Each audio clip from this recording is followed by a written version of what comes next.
o corpo que ele é a cabeça, adorá-lo na beleza da sua santidade. Aleluia. O salmista Davi, no Salmo de número 114, versículo 12, ele vai dizer uma informação que mexe com a minha alma. Ele vai dizer assim: o que farei eu para retribuir tudo aquilo que Deus tem feito para comigo? Meu Deus. Então nós devemos ter em mente que tudo que nós façamos para o Senhor, tudo que nós fizermos, tudo que a gente executar para Cristo, ainda será muito pouco comparado àquilo que Ele fez para conosco. Então é motivo de muita alegria estarmos aqui na noite desse dia adorando a Deus. Glória a Deus. Você que pode, em nome de Cristo Jesus, em reverência à palavra do Senhor, se coloque sobre os seus pés, abra a tua Bíblia, no quarto livro do Novo Testamento, Evangelho de Jesus escrito pelo evangelista João, capítulo de número 8, a partir do verso 1, já que hoje é culto de ensino, vamos ler o texto todo. Confesso que Deus já falou comigo tremendamente e Ele vai continuar falando para a glória do nome dEle. Amém? João, capítulo de número 8, versículo de número 1 a seguir. E se fosse para me titularizar essa mensagem, seria: julgada pelos homens e absorvida por Deus. Aleluia. Esta foi a mensagem que Deus encheu meu coração. Eu tenho uma plena convicção que Ele continuará falando conosco nesta oportunidade. João capítulo 8, versículo de número 1 diz assim: porém Jesus foi para o Monte das Oliveiras, e pela manhã cedo voltou para o templo, e todo o povo vinha ter com ele, e assentando-se os ensinava. 3. E os escribas e fariseus trouxeram-lhe uma mulher apanhada em adultério, e pondo-a no meio, disseram-lhe: mestre, esta mulher foi apanhada no próprio ato adulterando, e na lei nos mandou Moisés que as tais sejam apedrejadas. Tu, pois, que dizes? Isso dizia a eles, tentando-o, para que tivessem de que o acusar. Mas Jesus, inclinando-se, escrevia com o dedo na terra.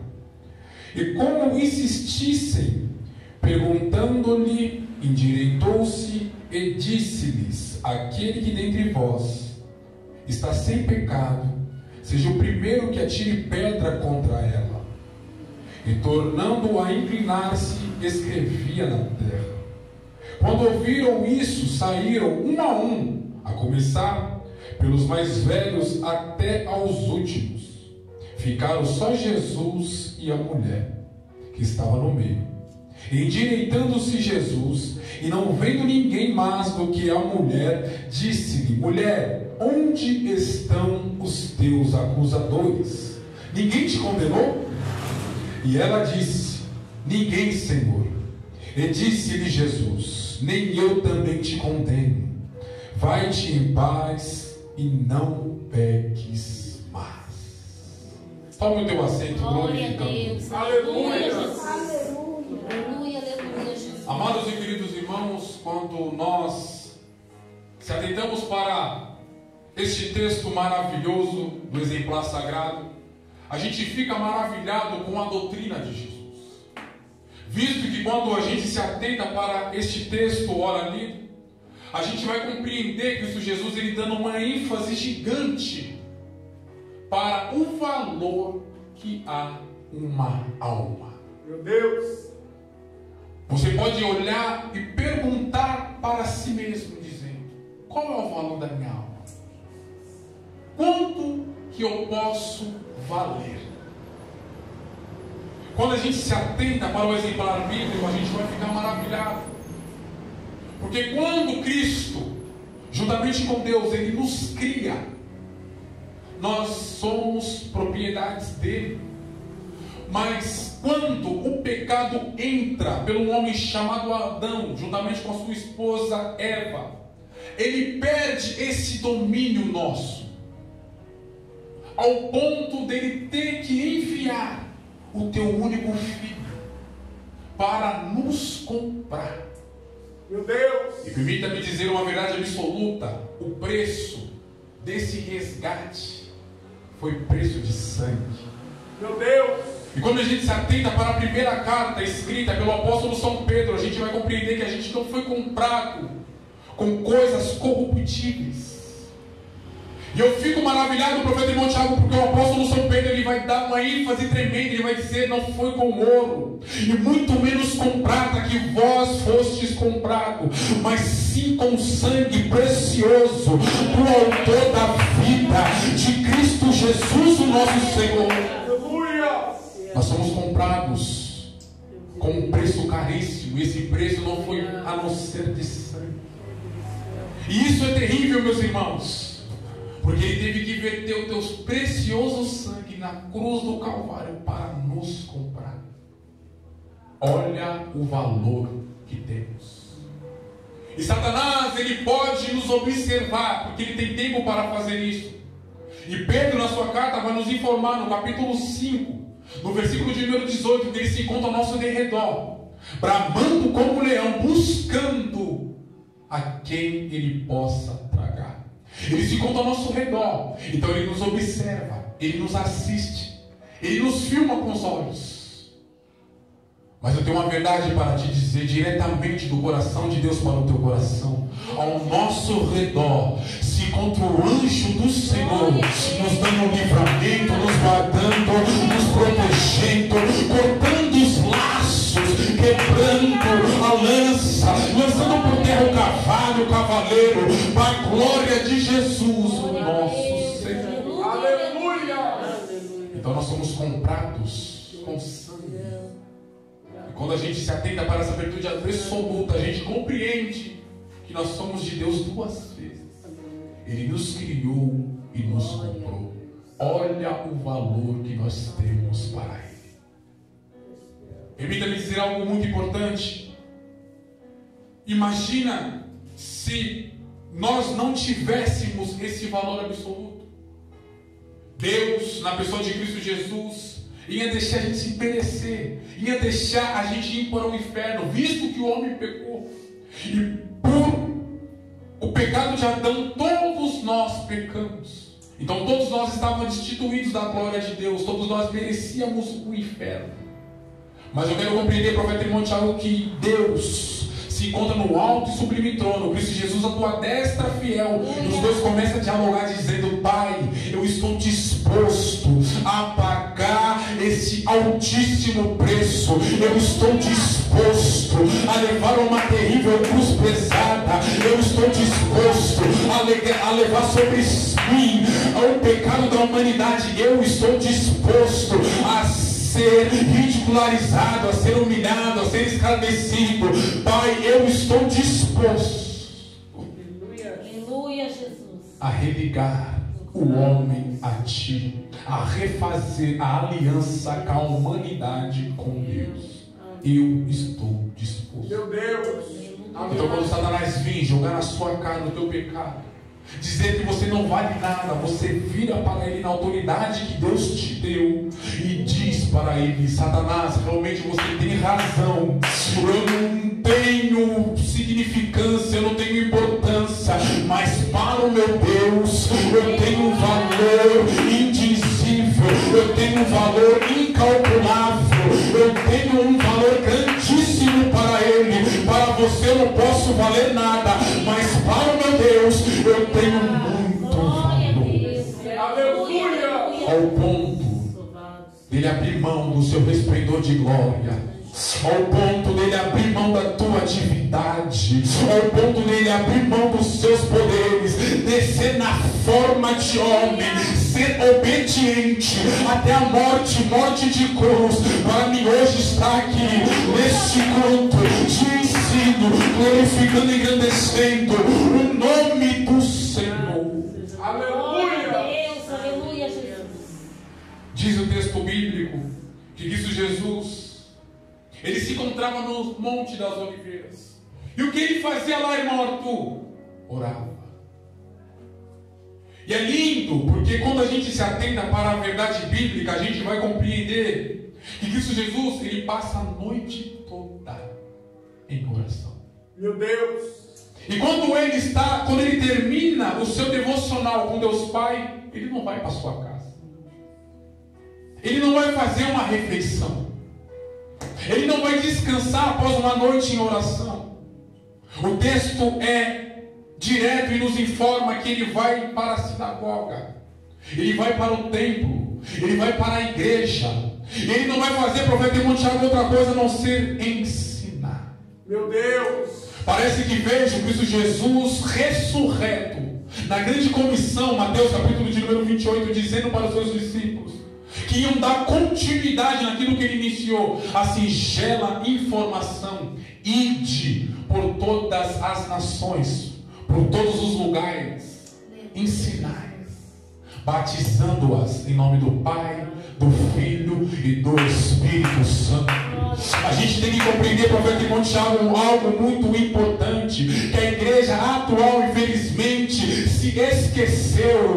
Não é o avivamento que gera a palavra, é a palavra que gera o avivamento. Não é a cura que gera a palavra, é a palavra que gera o prodígio, que gera a cura. Não é, aleluia, a manifestação de glória que gera a palavra, é a palavra que gera a manifestação da glória. A gente tem que compreender, irmãos, que tudo é pela legalidade da palavra. Cristo Jesus, ele disse: no meu nome vocês vão ir, é no meu nome que eu estou enviando vocês, é no meu nome que vocês vão alcançar aquilo que vocês pedem em oração a Deus o Pai. É no meu nome que o espírito maligno vai sujeitar a vocês. É no meu nome que vocês vão impor a mão sobre os enfermos e eles vão ser curados.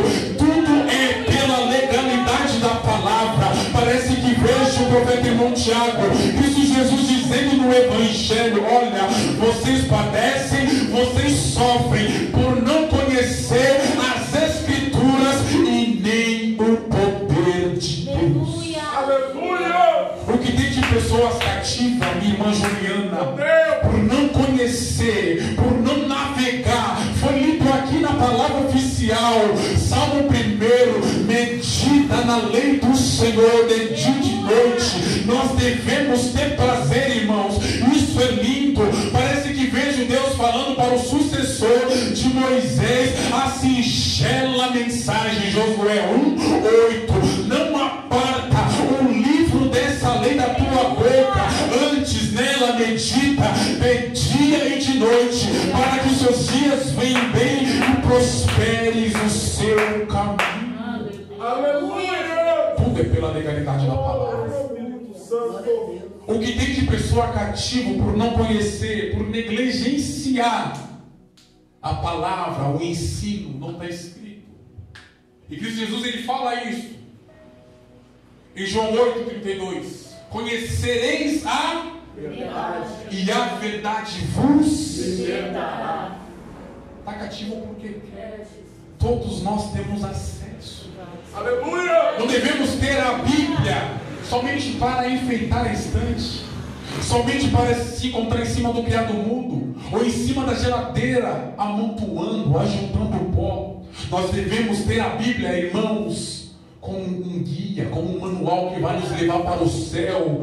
A Bíblia é nada mais, nada menos do que o mapa do crente nessa terra. É como a Bíblia, amado irmão, querido ouvinte, que a gente vai se santificando dia após dia. Permita-me dizer algo muito importante: o Santo Espírito de Deus enche o meu coração para dizer isso. Se a gente não conhecer a Bíblia, se a gente não conhecer a revelação de Deus escrita em linguagem humana, nem saber orar a gente vai conseguir, porque tudo é pela legalidade da palavra. Nós não devemos mudar o que está escrito. É por isso que eu amo a Bíblia, meu irmão, porque muitos até que contam testemunho, não é que o irmão atua é contra, porque um conta testemunho aqui e lá no outro lugar ele muda totalmente um testemunho. É por isso que eu amo a Bíblia, porque aquilo que se encontra escrito não pode se revogar, aquilo que se encontra escrito não pode sofrer alterações,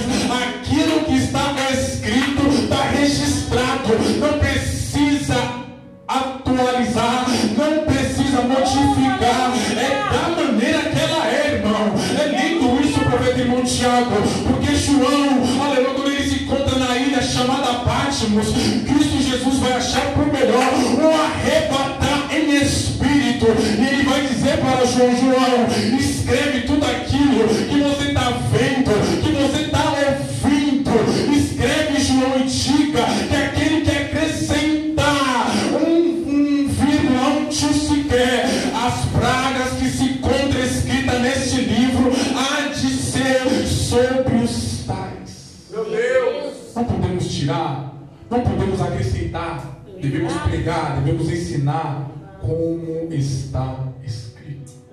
E Cristo Jesus está fazendo isso. Ele está ensinando. Olha que coisa linda. No versículo de número 3, aqueles que deveriam zelar. Olha que coisa terrível. Aqueles que deveriam ensinar o povo. Eles pegam uma mulher e levam até Jesus. E no versículo de número 4 diz um exemplo bíblico que eles começam a indagar Jesus. Olha aí, eles interrompem Jesus e começam a falar: mestre, pegamos esta no seu próprio ato adulterando. E no versículo de número 5 nos mandou Moisés apedrejar as tais. Mas o que o Senhor tem para nos dizer? Eu quero compreender que Cristo Jesus, como a Bíblia diz, estava sentado, ensinando dentro da sinagoga. E daquela maneira ele fica. Só que o texto é enfático em nos dizer que eles estavam fazendo aquilo, minha irmã Juliana, para tentar Jesus.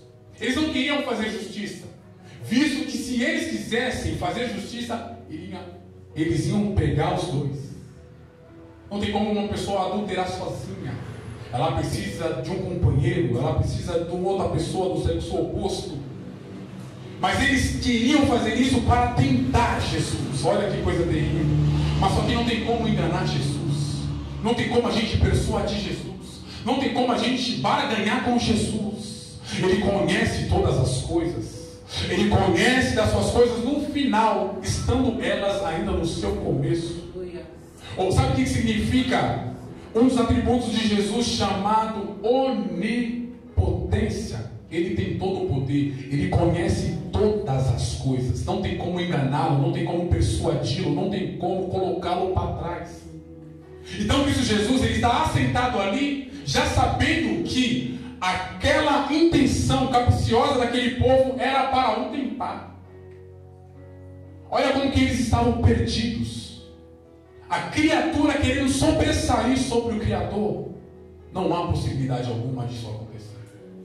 E diz o texto, no versículo de número 6, que Cristo Jesus se encontra inclinado, riscando com o dedo na terra.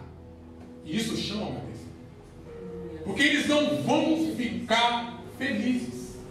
Eles vão se perturbar e vão ficar indagando Jesus, vão ficar insistindo para que Cristo Jesus responda a indagação que eles levantaram. Mas a intenção deles não era outra a não ser pegar Jesus, ter na onde o acusar. Mas o Tórna quer dizer, não tem como a gente enganar Jesus. Aleluia. Ele é Deus, irmão. Ele tem solução para o teu problema. Talvez você se encontre aí assentado, só meditando em espírito. Ele não sabe o que eu estou passando. Ele não sabe o que eu estou vivendo. Ele não tem nem ciência do que se levantou contra mim nessa semana. Realmente, você tem toda a razão, eu não sei. Mas eu sei do Deus que eu estou pregando. Eu sei que Ele tem todo o poder. Eu sei que Ele pode resolver qualquer tipo de problema. Eu sei que Ele pode sarar qualquer tipo de enfermidade. Eu sei que Ele tem solução para esse problema que se levantou contra a tua vida. Descansa o teu coração. O teu Deus é poderoso para colocar um basta nesta situação impossível diante dos seus olhos. Ele está assentado, encurvado, piscando a terra. Isso é lindo, porque eles insistem. E Jesus, com esse ato, minha irmã Juliana, de estar assentado, curvado e mexendo na terra, ele nos ensina uma lição tremenda. Gênesis 2:7. façamos o homem do pó da terra, a nossa imagem conforme a nossa semelhança. E quando ele forma aquele boneco da matéria que não serve para nada, pó, ele assopra a sua narina. E aquele boneco que se encontrava inerte, ele torna-se alma vivente. Olha que coisa maravilhosa. Só Deus ele tem poder de dar vida e tirar vida. Aleluia. Ele tem poder, irmão, de fazer aquilo que não é, tornar a ser. Ele tem poder de pegar aquilo que é morto e trazer a vida. Ele tem poder de restaurar aquilo que se encontra acabado. Ele tem poder. Ele tem poder. Aleluia. Esse é o Deus que você serve. Esse é o Deus que você cultua. Que Jesus está ensinando uma lição maravilhosa, meu irmão Almiro, para aquela corja. Quem é a corja, irmão Arthur? Os principais, aqueles que tinham o ofício de ensinar, aqueles que tinham o ofício de guardar, de zelar, de manter intacta a lei de Deus. Mas eles faziam totalmente errado, o profeta irmão Tiago. Eles interpretavam a lei ao meu prazer próprio. Eles torciam a lei ao ponto de Cristo Jesus, em Mateus capítulo de número 23, do versículo 1 ao 4, dizer: eles são hipócritas, eles colocam um jugo pesado sobre o povo e não ajuda a carregar, e não ajuda a mover, nem mesmo com o dedo deles. Ou seja, eles torciam a lei e não cumpriam a lei. Eles exigiam, mas não faziam. Permita-me dizer algo muito importante: a palavra ela convence, mas o exemplo arrasta. É por isso, o profeta irmão Tiago, que Cristo Jesus ele arrastava as massas. É por isso que na onde Cristo Jesus se encontrava, ali também estava uma terrível multidão. Por que, irmão Arthur? Pelos milagres que ele proporcionava também, mas por algo muito mais significante, porque ele ensinava, ele pregava, ele anunciava com autoridade. Aleluia!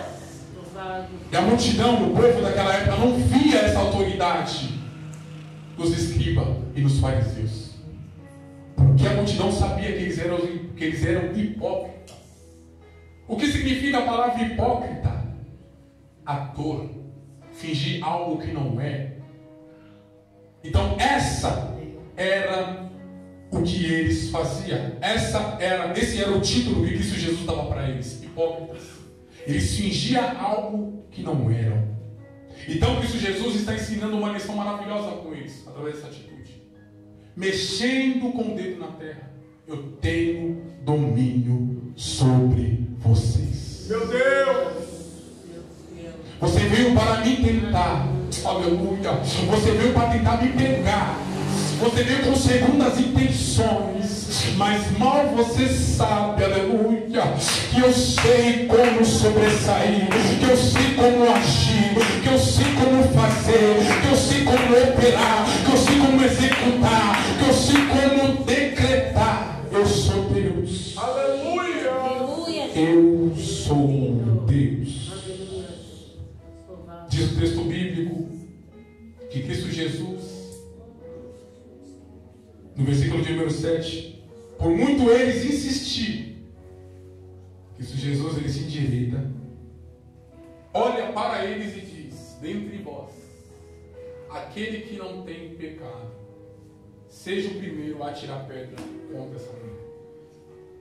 E no versículo de número 8, ele torna-se a inclinar e mexer na... Meu Deus! Olha que coisa linda. A multidão, principalmente os fariseus, os escribas, versículo de número 9, ouvindo aquilo, eles começam a fazer uma retrospectiva. Meu irmão Almir, eles colocam a mão na consciência, eles começam a pensar. Eu quero compreender através do respaldo bíblico que eles começam a meditar entre si. E eles chegam na conclusão de tomar essa atitude, de deixar a pedra lá e sair.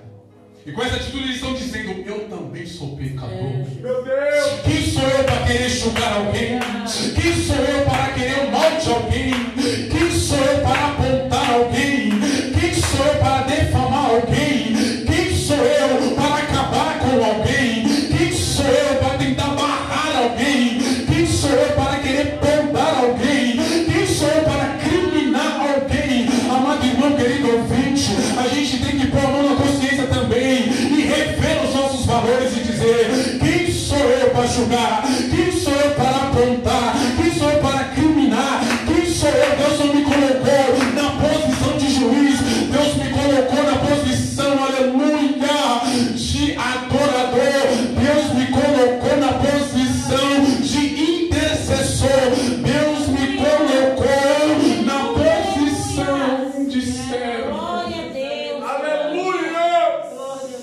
Essa é a nossa posição, irmão.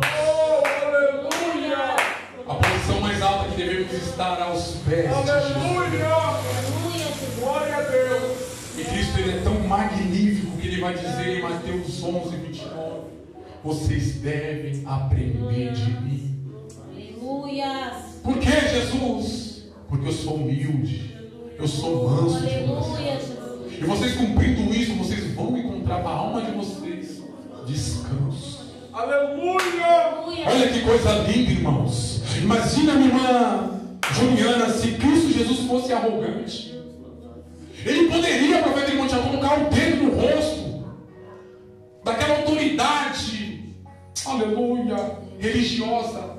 Ele poderia falar um monte, mas ele era manso e humilde de coração. Oh, aleluia, Jesus. Olha que coisa linda, irmão. É por isso que eu disse, a palavra ela convence, mas o exemplo arrasta, não tem jeito. Cristo Jesus, ele falava em palavras, mas ele também falava em atitudes. Eu disse aqui que Satanás, ele se encontra ao nosso derredor, bramando como um leão, buscando aquele que possa tragar. Será que Deus, ele pode olhar para Satanás e dizer o que ele falou para Jó ao nosso respeito? Meu Deus. Que qualidades incríveis. Temente a Deus, reto, que se desviava do mal. Homem reto, íntegro, temente a Deus, que se desviava do mal. Será que ele pode dizer isso de nós? Meu Deus. Certo é. Isso era tão verdade que Satanás, ele observava Jó. Em nenhum momento ele indagou. Falou: não, Senhor, conheço Jó. Ele não age assim, não. Ele é perturbado, ele murmura, ele questiona, ele briga, ele é irado, ele é soberbo, ele é vaidoso, ele é orgulhoso. Satanás teve que concordar, irmãos. Ele se encontra rodeando, parangolando sobre a terra. Meu Deus. Ele tem que fazer, ele não descansa, ele não dorme. Ele é persistente. Isso é verdade que quando Deus, ele dá oportunidade para Satanás falar, e ele vai responder uma pergunta de Deus. Deus, ele fala: perdão, de vez. Ele olha para Deus e fala: eu venho de variar, venho de parangolar, venho de rodear a terra. Aí Deus fala: tem visto meu servo? Meu Deus. Então vamos aprender com Jesus, manso e humilde de coração. Aleluia. Ele poderia muito bem, porque ele tinha autoridade messiânica, mas mesmo assim ele foi humilde, ele foi simples, ele foi como uma ovelha muda para o matador. Meu Deus. Parece que vejo a irmã Juliana, os algozes batendo, os carrascos dando chicotada, cusparadas no seu rosto. Ele olhando com aquele olhar de misericórdia, dizendo: eu estou morrendo por você. Eu desci aqui para morrer por você. Ele poderia muito bem soltar os cachorros, reclamar, murmurar: Deus, eu não aguento mais, eu vou desistir. Ele poderia muito bem falar isso, mas sabe o que ele abriu a boca e falou? Ele encheu seus pulmões de ar, olhou para o céu e disse: Pai, perdoa eles, porque eles não sabem o que fazem. Aleluia. Seja manso, Aleluia. seja humilde. Parece que vejo o Espírito Santo de Deus, ele me faz lembrar a pregação do nosso irmão profeta Tiago, dizendo, Paulo aconselhando Timóteo, dizendo: olha, Timóteo, esteja sempre pronto para ouvir e tarde não falar. Aqui os irmãos compreendem através da história bíblica que Cristo Jesus só fala quando ele é indagado a falar. Ele só fala porque eles insistiram para que ele falasse. E quando ele fala com humildade, ele fala com mansidão e diz: aquele que dentre vós não tem pecado, atire a primeira pedra contra essa mulher. E eles ouvem aquilo. Eles soltam uma pedra e saem um a um, do mais velho ao mais Meu novo, Deus. do maior ao menor, do culto ao ignorante. E diz o texto bíblico que Cristo, ele percebe que todos aqueles que queriam apedrejar a mulher, que todos aqueles que queriam ver o mal daquela mulher, se ausentaram, saíram. Ele se endireita olha para a mulher naquela situação de vergonha, e fala: mulher, onde estão os seus acusadores? Eu creio que ela também se endireita, olha, percebe que ali não tem mais ninguém, e dirige a palavra de Jesus dizendo: Senhor, não tem ninguém me condenou. Aí que Jesus toma a palavra, porque a pergunta que ele fez para Córaja, para os escribas e fariseus, foi: aquele que dentre vós não tem pecado, atire, condene essa mulher, mate ela. Então Cristo Jesus, ele toma a palavra e diz: ninguém te condenou, mulher. E ela olha para Jesus e fala: não, ninguém me condenou, eu também não te condeno. Eu poderia atacar pedra contra a tua vida, eu poderia te matar, mas esse não é o propósito que eu vim cumprir. Eu não vim para condenar o mundo, eu vim para salvar o mundo. Eu não vim, aleluia, para os sãos, pois eles não necessitam de médico. Eu vim para os doentes, eu vim para o rejeitado, eu vim para o oprimido. É por isso que ele diz em Mateus 11:28: vinde a mim todos que se encontram cansados, sobrecarregados, oprimidos, pois eu posso aliviar vocês. Cristo Jesus, ele não faz acepção de pessoas. Ele olha para aquela mulher e diz: olha, ninguém te condenou, eu também não te condeno. Mas certo é, vá em paz e não peques mais. Sabe o que eu aprendo com isso, profeta irmão Tiago? Que no tribunal dos homens, José, mesmo inocente, vai para o cárcere.